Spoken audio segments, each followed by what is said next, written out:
इन सब से क्या हुआ, सामूहिक रूप से अपनेपन का भाव प्रकट होता है।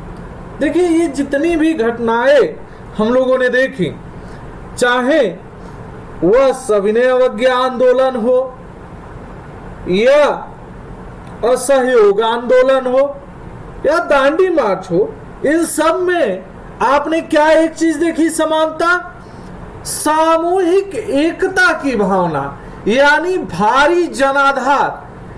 यानी जहां पे लोग एकत्र होते थे वहां क्या होता था, बहुत ज्यादा लोगों की भीड़ होती थी, इसमें सभी शामिल होते थे। जैसे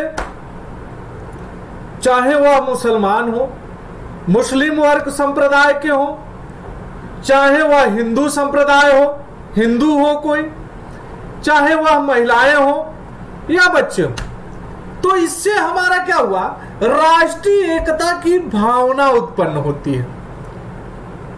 वही हेडिंग हम पढ़ेंगे कि इन सभी घटनाओं का अपनेपन के भाव के रूप में क्या परिप्रेक्ष्य रहा, क्या प्रभाव पड़ा। चौथे पॉइंट में आप देखिए, यहां बाल गंगाधर तिलक 20वीं सदी के शुरू की तस्वीर है। ये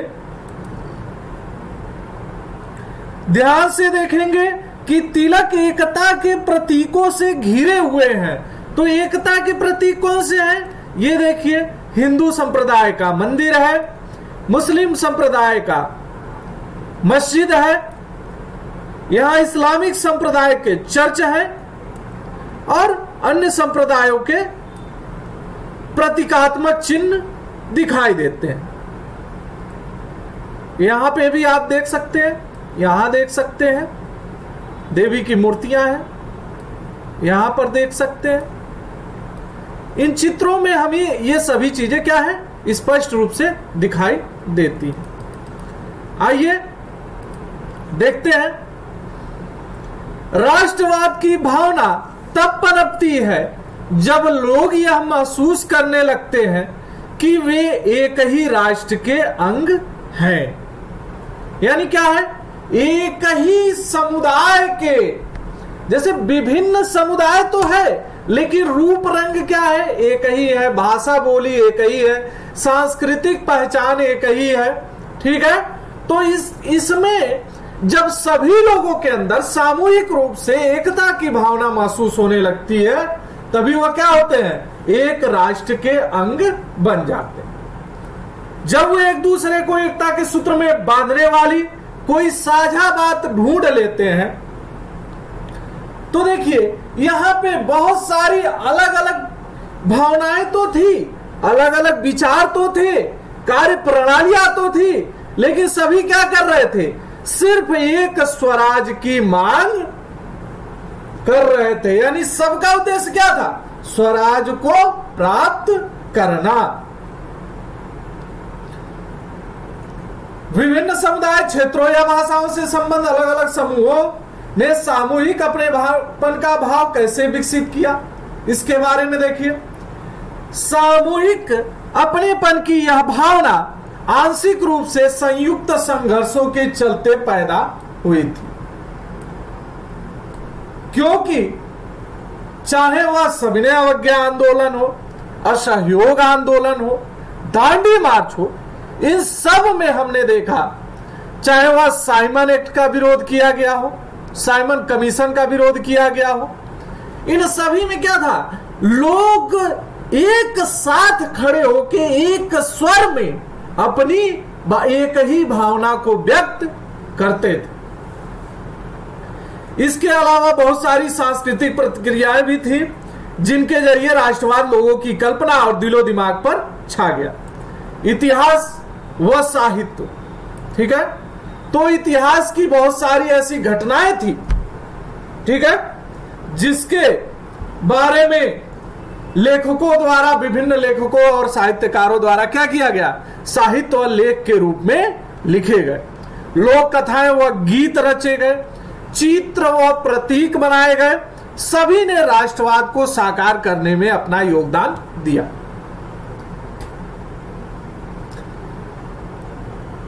जैसा कि आप जानते हैं कि राष्ट्र की पहचान सबसे ज्यादा किसी तस्वीर में अंकित की जाती है।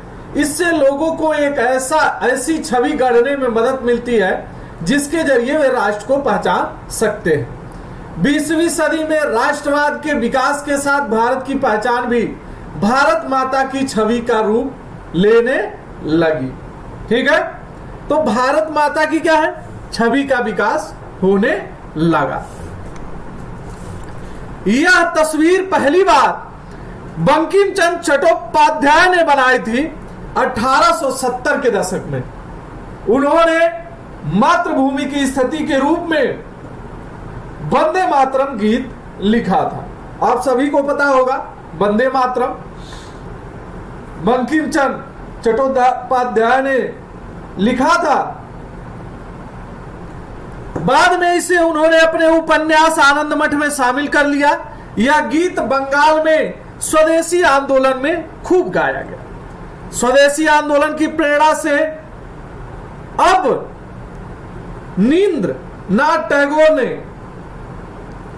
रविन्द्रनाथ टैगोर ने भारत माता की विख्यात छवि को चित्रित किया। इस पेंटिंग में भारत माता को एक सन्यासिनी के रूप में दर्शाया गया है। ये चित्र आप देख सकते हैं, यहाँ पे आपको स्पष्ट रूप से दिखाई देगा। ये उनके द्वारा बनाया गया चित्र था। इस पेंटिंग में भारत माता को एक सन्यासिनी के रूप में दर्शाया गया है। वह शांत, गंभीर, दैवी और आध्यात्मिक गुणों से युक्त दिखाई देती है। आगे चलकर जब इस छवि को बड़े पैमाने पर तस्वीरों में उतारा जाने लगा और विभिन्न कलाकार यह तस्वीर बनाने लगे तो भारत माता की छवि विविध रूप ग्रहण करती गई। इस मातृ छवि के प्रति श्रद्धा को राष्ट्रवाद में आस्था का प्रतीक माना जाने लगा। तो इन आंदोलनों से क्या हुआ, बहुत सारी स्तुतियों के सहयोग से हमारे भारतीय परिवेश में राष्ट्रवाद का विकास होता है। राष्ट्रवाद का विचार भारतीय लोक कथाओं को पुनर्जीवित करने के आंदोलन से भी मजबूत हुआ। 19वीं सदी के आखिर में राष्ट्रवादियों ने भाटों व चारणों द्वारा गाई सुनाई जाने वाली लोक कथाओं को दर्ज करना शुरू कर दिया। वे लोक गीतों व जन स्तुतियों को इकट्ठा करने के लिए गांव-गांव घूमने लगे। उनका मानना था कि यही कहानियां हमारी उस परंपरागत संस्कृति की सही तस्वीर पेश करती है जो बाहरी ताकतों के प्रभाव से भ्रष्ट और दूषित हो चुकी है। अपनी राष्ट्रीय पहचान को ढूंढने और अपने अतीत में गौरव का भाव पैदा करने के लिए इस लोक परंपरा को बचाकर रखना जरूरी था। बंगाल में खुद रविंद्रनाथ टैगोर भी लोक गाथा गीत, बाल गीत और मिथकों को इकट्ठा करने के लिए निकल पड़े। ठीक है, तो ये बहुत सारी तस्वीरें बनी थी। ये है जवाहरलाल नेहरू की एक चित्र है, यहाँ पे देख सकते हैं। भारत माता की ये किताब लिए हुए हैं, भारत माता के चित्र लिए हुए हैं। ठीक है, और यहां पर भी क्या है, ये भी एक भारत माता का ही चित्र है। अलग अलग कलाकारों ने इसमें कुछ अपने अलग अलग विचार क्या किए, प्रस्तुत किए इन चित्रों के माध्यम से। मद्रास में नटेशा शास्त्री ने the folklores of southern India के नाम से तमिल लोक कथाओं का विशाल संकलन 4 खंडों में प्रकाशित किया। उनका मानना था कि लोक कथाएं राष्ट्रीय साहित्य होती हैं। यह लोगों के असली विचारों और विशिष्टताओं की सबसे विश्वसनीय अभिव्यक्ति है। जैसे जैसे राष्ट्रीय आंदोलन आगे बढ़ा, राष्ट्रवादी नेता लोगों को एकजुट करने और उनमें राष्ट्रवाद की भावना भरने के लिए इस तरह के चित्रों और प्रतीकों के बारे में और ज्यादा जागरूक होते गए। बंगाल में स्वदेशी आंदोलन के दौरान एक तिरंगा झंडा हरा, पीला, लाल तैयार किया गया। इसमें ब्रिटिश भारत के 8 प्रांतों का प्रतिनिधित्व करते कमल के 8 फूल और हिंदुओं व मुसलमानों का प्रतिनिधित्व करता एक अर्धचंद्र दर्शाया गया था। 1921 तक गांधी जी ने भी स्वराज का झंडा तैयार कर लिया था। यह भी तिरंगा सफेद, हरा और लाल था। इसके मध्य में गांधीवादी प्रतीक चरखे को जगह दी गई थी, जो स्वावलंबन का प्रतीक था। तो चरखा किस चीज का प्रतीक था? स्वावलंबन का। ठीक है। जुलूसों में यह झंडा थामे चलना शासन के प्रति अवज्ञा का संकेत था। इतिहास की पुनर्व्याख्या राष्ट्रवाद की भावना पैदा करने का एक और साधन थी। 19वीं सदी के अंत तक आते आते बहुत सारे भारतीय महसूस करने लगे थे कि राष्ट्र के प्रति गर्व का भाव जगाने के लिए भारतीय इतिहास को अलग ढंग से पढ़ा जाना चाहिए। अंग्रेजों की नजर में भारतीय पिछड़े हुए और आदिम लोग थे। यानी यह क्या समझते थे? पिछड़ा हुआ भारतीयों को समझते थे और अपने आप को श्रेष्ठ महसूस करते थे। और यही ये क्या करते थे? अपने भावनाओं से, अपने विचारों से, अपने कार्यों से प्रदर्शित भी करते थे। जो अपना शासन खुद नहीं संभाल सकते, इसके जवाब में भारत के लोग अपनी महान उपलब्धियों की खोज में अतीत की ओर देखने लगे। उन्होंने उस गौरवमय प्राचीन युग के बारे में लिखना शुरू कर दिया जब कला और वास्तुशिल्प, विज्ञान और गणित, धर्म और संस्कृति, कानून और दर्शन, हस्तकला और व्यापार फल फूल रहे थे। उनका कहना था कि इस महान युग के बाद पतन का समय आया और भारत को गुलाम बना लिया गया।